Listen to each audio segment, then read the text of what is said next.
नमस्कार, आप सभी का स्वागत एनवीर एजुकेशन के इस यूट्यूब चैनल पर। और मैं संपत लीड आप सभी को राजस्थान कंप्यूटर अनुदेशक भर्ती की तैयारी करवा रहा हूं, जिसके अंतर्गत हम जो है फर्स्ट पेपर की तैयारी के लिए राजस्थान जीके के टॉप 100 एमसीक्यू को डेली डिस्कस कर रहे हैं। आज की इस वीडियो के अंदर हम जो है अजमेर से संबंधित टॉप 100 एमसीक्यू को डिस्कस करेंगे। वीडियो बहुत ही शानदार होने वाला है। अगर आपको हेल्पफुल लगे, अच्छा लगे तो इसको लास्ट में शेयर भी जरूर कर दीजिएगा।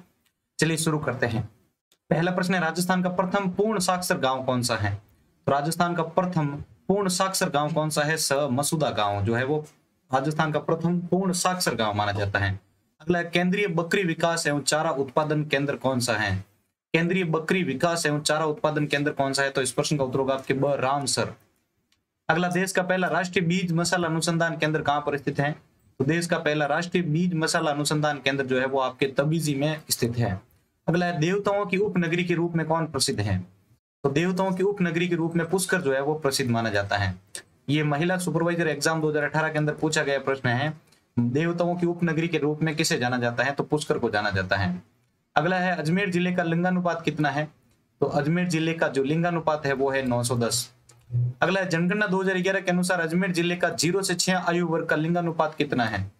जनगणना 2011 के अनुसार अजमेर जिले का 0 से 6 आयु वर्ग का लिंगानुपात कितना है? तो इस प्रश्न का उत्तर होगा आपके ब 901। अगला है, जनगणना 2011 के अनुसार अजमेर जिले की साक्षरता दर कितनी है? जनगणना 2011 के अनुसार अजमेर जिले की साक्षरता दर कितनी है? द 69.33%। अगला, राजस्थान की प्रथम पुष्प मंडी यानी गुलाब की मंडी कहां पर स्थित है?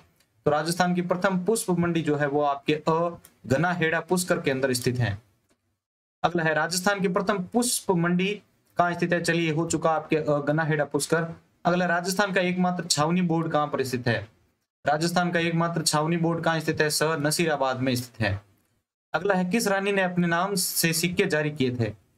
किस रानी ने अपने नाम से सिक्के जारी किए थे? रानी सोमलेखा ने जो है अपने नाम से सिक्के जारी करवाए थे। अगला, राजस्थान में अजमेर की सहकारिता का उदय कब से माना जाता है? राजस्थान में अजमेर में सहकारिता का उदय कब से माना जाता है? 1904 से। अगला है, आतेड़ा की छतरियां किस धर्म या संप्रदाय से संबंधित है? आतेड़ा की छतरियां जो है वो किस धर्म या संप्रदाय से संबंधित है? दिगंबर जैन संप्रदाय से संबंधित है। अगला है, सोनी जी की नसिया या जैन मंदिर अन्य किस नाम से जाना जाता है? सोनी जी की नसिया किस जो मंदिर है वो किस अन्य नाम से जाना जाता है? लाल मंदिर के नाम से जाना जाता है सोनी जी की नसिया या जैन मंदिर। अगला, व्यापार की अनुमति लेने है तो इंग्लैंड के राजदूत टॉमस रो ने जहांगीर से मुकाबला किस दुर्ग में किया था? व्यापार की अनुमति लेने तो इंग्लैंड के राजदूत टॉमस रो ने जहांगीर से मुलाकात किस दुर्ग में की थी? तो इस प्रश्न का उत्तर होगा आपके अकबर के किले में। अगला, राजस्थान में सर्वाधिक स्थानीय आक्रमण किस दुर्ग पर हुए थे? तो राजस्थान में सर्वाधिक स्थानीय आक्रमण जो है वो तारागढ़ दुर्ग के अंदर हुए थे। स्थानीय आक्रमण सबसे ज्यादा कहां से है? तारागढ़ दुर्ग के अंतर्गत माने जाते हैं। अगला है, गुंजल असरार व अनीसुल अरवाह पुस्तकें किसके द्वारा रची गई हैं? गुंजल असरार व अनीसुल अरवाह पुस्तकें किसके द्वारा रची गई हैं? तो इस प्रश्न का उत्तर होगा आपके ख्वाजा मोइनुद्दीन चिश्ती के द्वारा। अगला, किसने कालबेलिया नृत्य को विश्व स्तर पर प्रतिष्ठा दिलाई थी? तो किसने जो है कालबेलिया नृत्य को विश्व स्तर पर प्रतिष्ठा दिलाई थी? गुलाबोबाई ने। अगला, किस मुगल शासक द्वारा गणपतपुरा में तीर्थ यात्रियों के ठहरने के लिए एक सराय का निर्माण करवाया गया था? किस मुगल शासक द्वारा गणपतपुरा में तीर्थ यात्रियों के ठहरने के लिए एक सराय का निर्माण करवाया गया था? अकबर के द्वारा। अगला, लूनी नदी का पानी कहां तक मीठा रहता है उसके बाद खारा हो जाता है? तो लूनी नदी का जो पानी है वो बालोतरा तक मीठा रहता है और उसके बाद खारा होने लग जाता है। अगला, किस बांध को अजमेर जिले का समुद्र कहा जाता है? तो किस बांध को अजमेर जिले का समुद्र कहते हैं? नारायणसर बांध को जो है अजमेर जिले का समुद्र कहा जाता है। अगला प्रश्न देखिए, किस नदी को कालिदास ने अंत सलीला कहा है? किस नदी को कालिदास ने अंत सलीला कहा है? तो इस प्रश्न का उत्तर होगा आपके लूनी नदी को अंत सलीला कहा गया है कालिदास के द्वारा। अगला, आना सागर झील के किनारे बारहदरी का निर्माण किस मुगल शासक ने करवाया था? आना सागर झील के किनारे बारहदरी का निर्माण किस मुगल शासक ने करवाया था? शाहजहां ने। अगला, कौन सी झील हिंदुओं का 5वां तीर्थ उपनाम से प्रसिद्ध है? कौन सी झील हिंदुओं के 5वें तीर्थ उपनाम से प्रसिद्ध है? पुष्कर झील। इसके बाद अगला प्रश्न है, अजमेर जिले में सर्वाधिक उत्पादन किस फसल का होता है? अजमेर जिले में सर्वाधिक उत्पादन किस फसल का होता है? तो वह आपका ज्वार का। अगला, कौन सा बांध अजमेर जिले में नहीं है? निम्न में से कौन सा बांध जो है वो अजमेर जिले में नहीं है? मोती सागर बांध जो है वो अजमेर जिले में नहीं है। बाकी नारायण सागर बांध, मंडोली बांध और लसाड़िया बांध, ये तीनों के तीनों आपके जो है अजमेर जिले में है। अगला है बीसलपुर झील का निर्माण किस चौहान शासक द्वारा करवाया गया था? तो बीसलपुर झील का निर्माण जो है किस शासक द्वारा करवाया गया था? द विग्रहराज चतुर्थ के द्वारा। अगला, किस नदी पर बांध बनाकर फाय सागर झील का निर्माण किया गया? किस नदी पर बांध बनाकर फाय सागर झील का निर्माण किया गया? ब बांडी नदी पर। अगला, कौन सी झील का निर्माण अकाल राहत के तहत किया गया? कौन सी झील का निर्माण अकाल राहत के तहत किया गया था? इसका प्रश्न का उत्तर होगा स फाय सागर झील का। अगला है, राजस्थान एकीकरण के किस चरण में अजमेर मेरवाड़ा को शामिल किया गया? राजस्थान एकीकरण के किस चरण में अजमेर मेरवाड़ा को शामिल किया गया था? द सप्तम चरण में। अगला है, अजमेर के मांगल्यावास में कल्प वृक्ष का मेला किस तिथि को लगता है? तो अजमेर के मांगल्यावास में कल्प वृक्ष का जो मेला है वो ब श्रावण अमावस्या के दिन लगता है।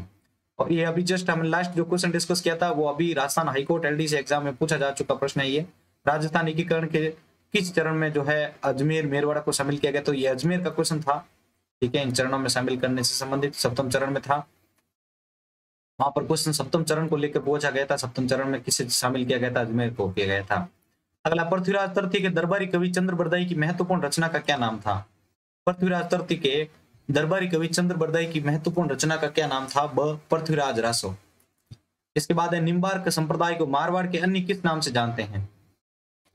निम्बार्क संप्रदाय को मारवाड़ में अन्य किस नाम से जाना जाता है? ब नीमावत संप्रदाय के नाम से। अगला है, अजयराज ने क्रमशः श्री अजयदेव व अजय प्रिय नाम से सिक्के चलाए थे। ये सिक्के किस धातु के बने हुए थे?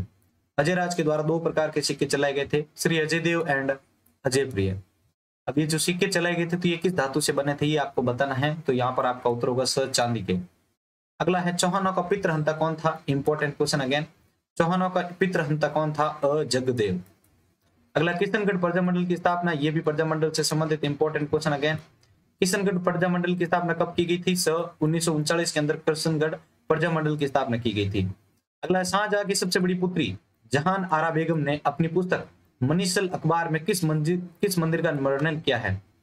शाहजहां की सबसे बड़ी पुत्री जहान आरा बेगम ने अपनी पुस्तक मनीषल अखबार में किस मंदिर का वर्णन किया है? इस प्रश्न का उत्तर होगा आपके खोबरानाथ का मंदिर का। अगला है, शाहजहां की सबसे बड़ी पुत्री जहान आरा बेगम ने अपनी पुस्तक मनीषल अखबार में किस मंदिर का वर्णन किया है? तो इस प्रश्न का उत्तर हो चुका है अपना खोबरानाथ का मंदिर। अगला है, निम्बार्क संप्रदाय के संस्थापक निम्बाकाचार्य का बचपन का नाम क्या था? निम्बार्क संप्रदाय के जो संस्थापक थे निम्बाकाचार्य, उनके बचपन का क्या नाम था? ब भास्कर। अगला, किशनगढ़ अजमेर में स्थित नवग्रहों का मंदिर का निर्माण 19वीं शताब्दी में किसने करवाया था? किशनगढ़ में स्थित नवग्रहों का मंदिर का निर्माण जो है वो 19वीं शताब्दी में किसने करवाया था? ब रामनाथ सिंह मेहता ने। अगला, किशनगढ़ प्रजामंडल की स्थापना किसकी अध्यक्षता में की गई? किशनगढ़ प्रजामंडल की स्थापना किसकी अध्यक्षता में की गई? द अ व ब दोनों के अंतर्गत, यानी कांतिलाल चौथानी व जमाल शाह की अध्यक्षता के अंतर्गत जो है किशनगढ़ प्रजामंडल की स्थापना की गई थी। और कब की गई थी? आपके किशनगढ़ प्रजामंडल की जो स्थापना कब की गई थी? 1939 के अंतर्गत की गई थी, ठीक है। तो ये ध्यान रखना है आपको, कांतिलाल चौथानी और जमाल शाह की अध्यक्षता में किशनगढ़ प्रजामंडल की स्थापना 1939 में की गई थी। अगला, सावित्री माता का मंदिर पुष्कर में किस पहाड़ी पर बना हुआ है? सावित्री माता का मंदिर पुष्कर में किस पहाड़ी पर बना हुआ है? और रत्नगिरी की पहाड़ी पर। अगला, राजपूताना संग्रहालय में किस काल तक की सामग्री संग्रहित की गई है? राजपूताना संग्रहालय में किस काल तक की सामग्री संग्रहित की गई है? ब 19 अक्टूबर 1908 तक की। अगला, राजपूताना संग्रहालय की स्थापना कब की गई थी? इंपॉर्टेंट क्वेश्चन है। राजपूताना संग्रहालय की स्थापना कब की गई थी? ब गुप्त काल से लेकर मध्यकाल तक। अगला, कवि जयनक ने पृथ्वीराज विजय नामक साहित्यिक ग्रंथ की रचना किस स्थान पर की थी? कवि जयनक ने पृथ्वीराज विजय नामक साहित्यिक ग्रंथ की रचना किस स्थान पर की थी? द पुष्कर में। अगला है, पुष्कर में वराह मंदिर का निर्माण किस शासक ने करवाया था? पुष्कर में वराह मंदिर का निर्माण किस शासक ने करवाया था? ब अर्णोराज ने।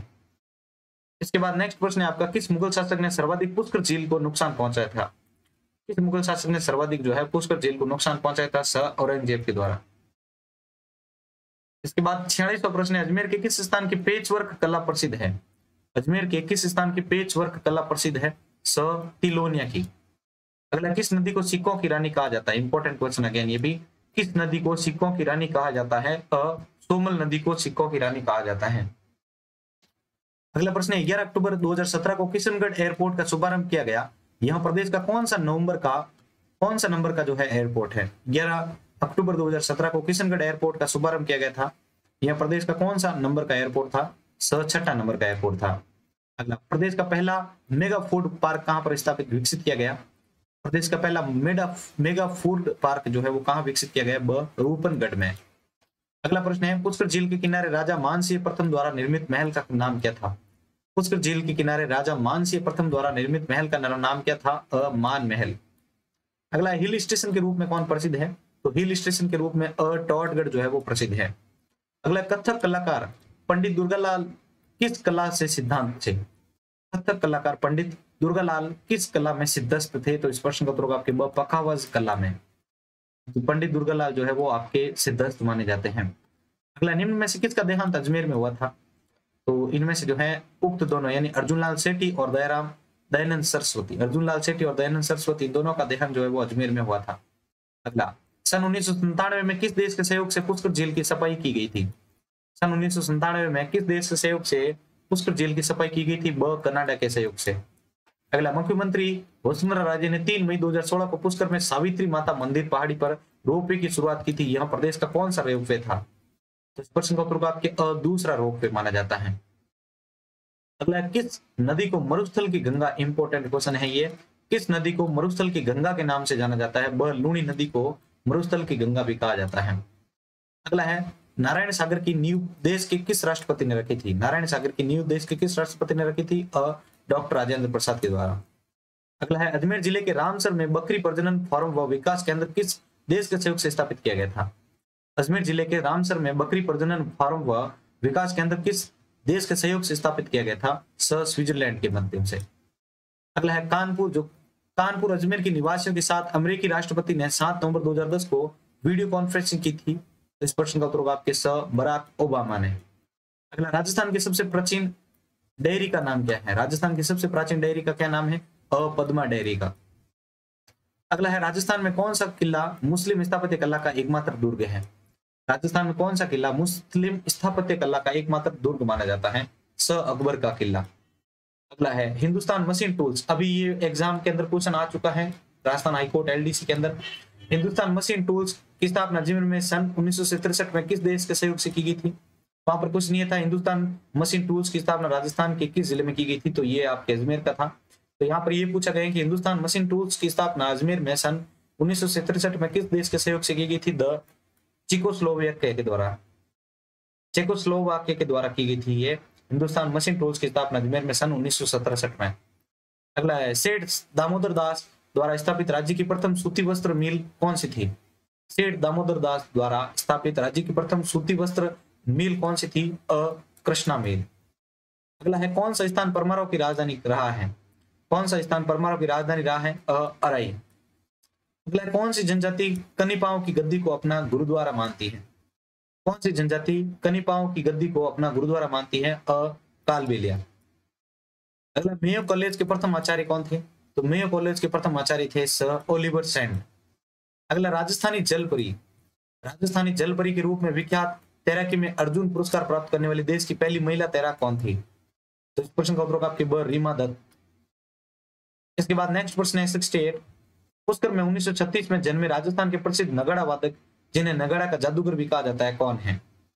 पुष्कर में 1936 में जन्मे राजस्थान के प्रसिद्ध नगाड़ा वादक जिन्हें नगाड़े का जादूगर भी कहा जाता है कौन है? रामकिशन सोलंकी।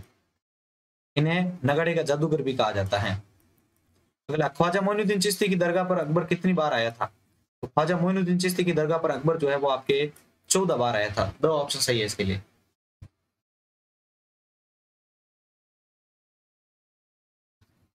अभी तक जिन्होंने वीडियो को लाइक नहीं किया लाइक कर दीजिएगा। अगला प्रश्न है 70 नंबर। पहला सुल्तान जो ख्वाजा मोइनुद्दीन चिश्ती की दरगाह पर आया था कौन था? पहला कौन सा सुल्तान था जो ख्वाजा मोइनुद्दीन चिश्ती की दरगाह पर आया था? मोहम्मद बिन तुगलक। अगला है 71वां प्रश्न। आना सागर झील का निर्माण किस शासक द्वारा करवाया गया था? आना सागर झील का निर्माण किस शासक द्वारा करवाया गया था? अर्णोराज के द्वारा। आगे देखिए प्रश्न संख्या 72 है। कवि बांधव के नाम से किस शासक को जाना जाता है? कवि बांधव के नाम से किस शासक को जाना जाता है? विग्रहराज चतुर्थ को। अगला, पृथ्वीराज तृतीय के घोड़े का क्या नाम था? तो पृथ्वीराज तृतीय के घोड़े का नाम था नाट्यरंभा। पृथ्वीराज तृतीय जो थे उनके घोड़े का नाम था नाट्यरंभा। ठीक है। अगला प्रश्न, किस शासक को राय पिथौरा के नाम से जाना जाता है? अगेन इंपॉर्टेंट क्वेश्चन रिपीट हो रहा है यहाँ पर। किस शासक को राय पिथौरा के नाम से जाना जाता है? तो प्रश्न का उत्तर होगा आपके द। पृथ्वीराज तृतीय को राय पिथौरा के नाम से भी जाना जाता है। अगला है, राजस्थान में आधार योजना का शुभारंभ अजमेर जिले में कब हुआ था? राजस्थान में आधार योजना का शुभारंभ अजमेर जिले में कब हुआ था? 2 अगस्त 2011 को राजस्थान में आधार योजना का शुभारंभ अजमेर जिले में हुआ था। अगला, किस शैली को कागज शैली के नाम से भी जाना जाता है? किस शैली को कागज शैली के नाम से जाना जाता है? ब। किशनगढ़ शैली को कागज शैली के नाम से जाना जाता है। अगला, पुष्कर झील के बारे में इनमें से सत्य कथन कौन सा है? तो इसमें उत्तर होगा आपके द। उपरोक्त सभी विकल्प सत्य है। यानी इंग्लैंड की महारानी मैडम मेरी 1911 ईस्वी में इस मिल को देखना ही थी। अगला, पुष्कर झील में कुल 52 घाट निर्मित है और पुष्कर झील में गांधी घाट सबसे बड़ा घाट माना जाता है। अगला, पश्चिमी राजस्थान की सबसे लंबी नदी कौन सी है? पश्चिमी राजस्थान की सबसे लंबी नदी कौन सी है? ब। लूनी नदी। इसी लूनी नदी को हम राजस्थान की गंगा के नाम से भी जानते हैं, मरुस्थल की गंगा के नाम से जानते हैं, सॉरी। अगला, अजमेर जिले को किस उपनाम से जाना जाता है? तो अजमेर जिले को जो है हम सभी नामों से जानते हैं। कैसे? राजपूताना की कुंजी, भारत का मक्का और राजस्थान का हृदय। ये क्वेश्चन आ चुका है। राजस्थान का हृदय के नाम से राजस्थान का हृदय जो है वो किस जिले को कहा जाता है? अजमेर जिले को। अगला, अजमेर जिले की सीमा किस जिले को स्पर्श नहीं करती है? अजमेर जिले की सीमा जो है वो किन किन जिलों को स्पर्श नहीं करती है? द। जोधपुर जिले को स्पर्श नहीं करती है अजमेर की सीमा। अगला, अजमेर जिले की स्थापना किसके द्वारा की गई थी? Important question. अजमेर जिले की स्थापना जो है वो अजय राज ने की थी। ठीक है, आप इसको याद करने के लिए भी रख सकते हैं, अज से यहाँ पर अजय राज आप बना सकते हैं पॉइंट। ठीक है, आपको अगर पूछ ले जाए और अगर आपको याद नहीं रहता तो इस अज से अजय राज जो है पॉइंट बनेगा। अगला है, अजमेर जिले की सीमा कितने जिलों को स्पर्श करती है? तो अजमेर जिले की सीमा जो है वो आपके 6 जिलों को स्पर्श करती है। अगला, मैग्सेसे पुरस्कार प्राप्त अरुणा राय की कर्मस्थली कौन सी रही है? मैग्सेसे पुरस्कार प्राप्त अरुणा राय की कर्मस्थली कौन सी रही है? तो इसका उत्तर होगा ब। तिलोनिया। अगला है, गाबा फाड़ होली कहाँ की प्रसिद्ध है? तो गाबा फाड़ होली जो है वो सपुष्कर की प्रसिद्ध है, गाबा फाड़ होली। अगला, जनगणना 2011 के अनुसार अजमेर जिले का जनसंख्या घनत्व कितना है? जनगणना 2011 के अनुसार